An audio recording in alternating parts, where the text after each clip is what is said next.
Introduction and overview. We have an idea of some of the basic things we're going to cover, but there's this one key concept that, as I mentioned before class, is the Rosetta Stone that made Dramatica work, that made the whole structural side work, that enabled us to create a story engine that was predictive of structure. And again, for benefit of people who just came in, day one is all about structure, day two is all about passionate storytelling. So put on your intellectual mode today, and tomorrow put on your intuitive writer's hat. Okay? The story mind.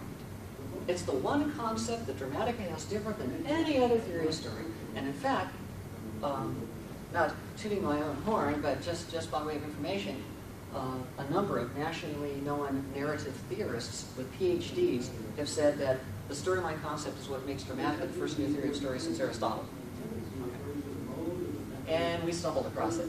We happened to be playing in a fertile field and stumbled across it. It's not anything we came up with that was brilliant. It's that we intentionally, when we created Dramatica, did not read books about what others had done. I still haven't read Poetics, okay, all the way through. I've seen bits and pieces. We did not read Sid Field. We did not read Poetics. We did not read Jung. We did not read The Hero's Journey, The Hero with a Thousand Faces, any of this stuff. None of this, did we read, because we thought that in an area where things didn't seem to be working with traditional knowledge, the more we learned about traditional knowledge, the more blinders we put on, and perhaps that's why people haven't found anything that was more useful, is that they began to think subliminally in terms of what they were told was how things worked. So we withheld that from ourselves in those early days at USC, and instead went on our own hunt for structure. No training in doing such a thing like that, but again, not to compare ourselves to them in the grandeur of what they accomplished, but we went about it in a similar way as Crick and Watson when they came up with DNA. They had an intuitive sense that there was a structure to this thing, and they believed it was some kind of a helix or spiral, but they weren't quite sure what. So they got these really expensive industrial collegiate tinker toys, basically. And they sat around for hours, and way after hours, putting together different forms based on little bits of information they did know about DNA, and trying to come up with something that would explain it and was also elegant, because they believed there was an elegance to it. They believed there was an elegance to the structure. And they would try this form and that form, and they put these tinker toys together.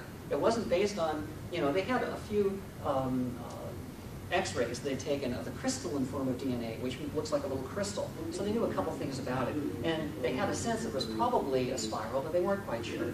And so they went and built all these with the elements they knew were in DNA, until one day they put something together and they looked at it and they go, oh my God, that does two things. It answers every bit of information that we currently know satisfactorily, and it's also beautiful. And when they did that, they went running off to tell everybody they found the structure of DNA, and they tested it against it, and every time they tested it, it actually worked. Okay, until somebody was finally able to photograph it many years later.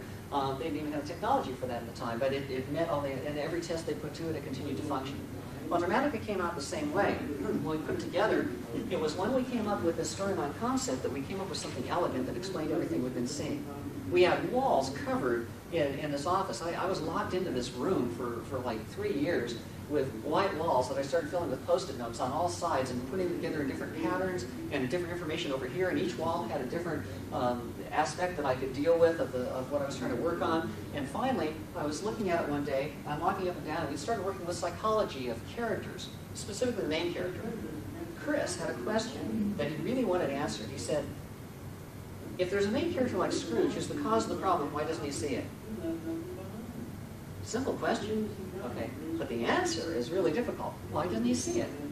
So we started looking into things like rationalization, justification, building up experience that created kind of like a scab on the mind where it filters things out that you don't see them, so you're not acting irrationally. You've just been hurt in a particular area and it's built up, So we had everything from logistic explanations and clinical explanations to very conversational explanations like that one.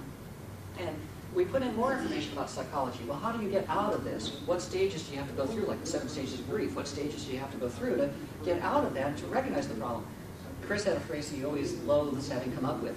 The moment at which the main character is forced to see his problem and know that others see it as well, so he can no longer keep it to himself.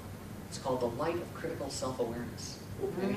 It's like, whoa, that sounds so pretty. You know, the light of critical, but it sounds puffy too. And so Chris always is embarrassed by that because he popped, I know, it's the light of critical self-awareness. I said, what? You know? But anyway, it's kind of cool. So the thing is that, what brings somebody to that point? How does that happen? The mechanics of it, the psychology of it. And we began to realize that we started using terms all over this map that we had all over the walls that were all psychological terms to describe this main character and how he related to the story and what things had to happen in the plot and what things had to happen in the theme to bring to that point. And then one day I was standing around this room, Chris's office, and I'm standing there looking around. I look at it and I say, this is like, it's a whole psychology. Part of it's with the main character, part of it seems to be in the plot, part seems to be in the theme, but the whole thing seems to be one complete psychology. If you put it all together, you've almost got the psychology of a person, you know? So I went in and I told him that, and he thought about it for a second. As he often does, he gets very pensive, and often he has to lay down and close his eyes because dealing with theory for Chris, he says in order to hold it into his mind, he has to shut off his mind, so he actually gets into kind of this self-induced state. I mean, it's really weird. You know, he'll get down and lie down on the floor in his office, you know, and I'll be standing there looking at Chris, and I'll say, I came up with this inspiration. What do you think? And just a minute.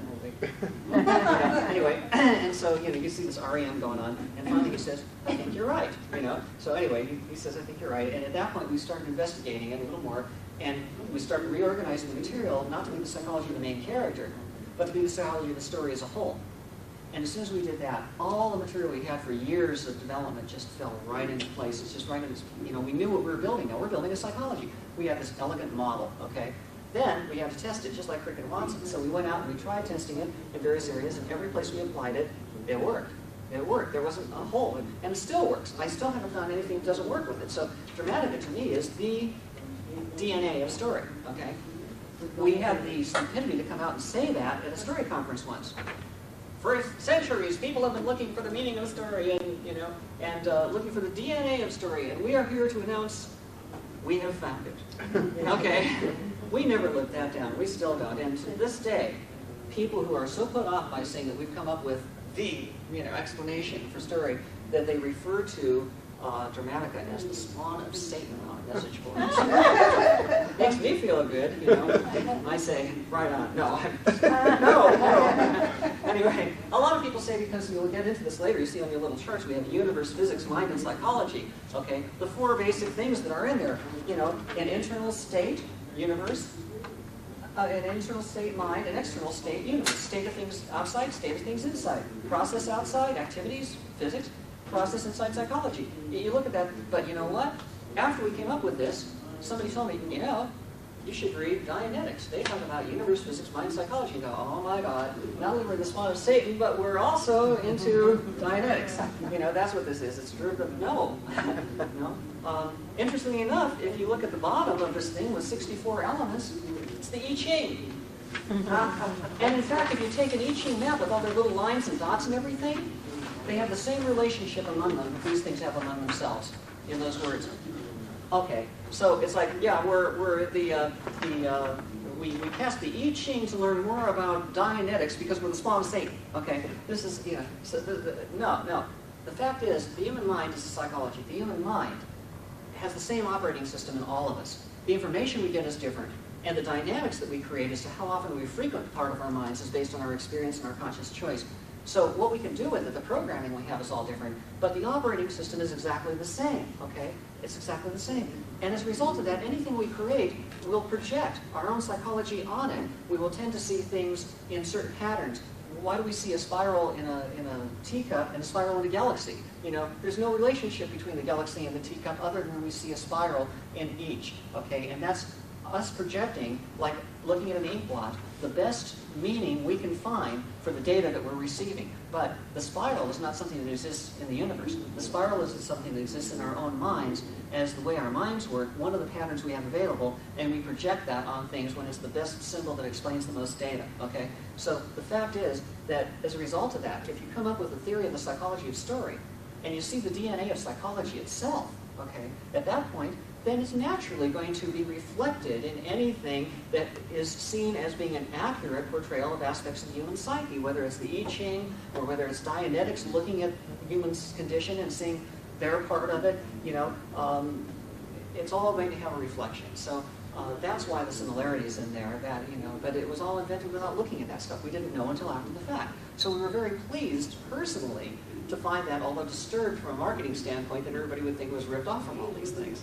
You know, they always ask you to say, how did you come to this academically? You know, show your work, show what you derived this from. We didn't derive it from anything. We had damn inspiration sitting there looking at a bunch of Post-it notes on the board that had psychology on it, you know? That's what we did. So it isn't based on anything, because we didn't even read other people. That's why it's hard for people in the academic community to have any faith in it, but we have, like I said, found some narrative PhDs who look at it and said, you know, I was put off by it, but I look at it, it's really there.